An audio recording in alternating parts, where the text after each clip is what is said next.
Welcome to Chillin' 101. We hope this video helps. In this video, I will explain how to find out time limit passwords. First, it's important to understand that these passwords are often set to restrict access to devices or applications after a certain duration. To begin, you'll need to identify the specific system or application where this time limit is active. Then, look for administrative settings or parental control dashboards, as these are the most common places where such restrictions are configured and managed. This initial step is crucial for a successful resolution. Once you've identified the relevant system, navigate to its main settings or control panel. For many operating systems, you'll find dedicated sections like screen time on Apple devices, digital well-being on Android, or parental controls on Windows. Within these sections, carefully look for options that allow you to view, modify, or even disable any existing time limits.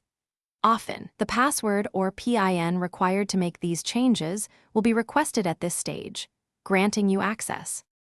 If you're unable to recall the password, explore recovery options. Some systems offer password resets via a linked email address or security questions.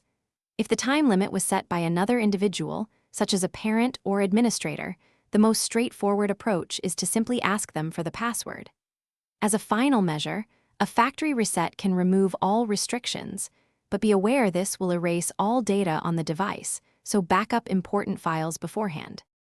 To prevent future difficulties, it's wise to document all your passwords and security questions in a secure, private location. Regularly review and adjust your time limit settings to ensure they still meet your needs, perhaps once every 3 months.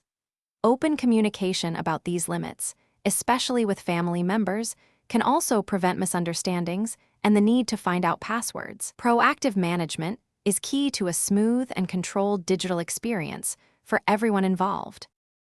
Thanks for watching. Consider subscribing if we helped you.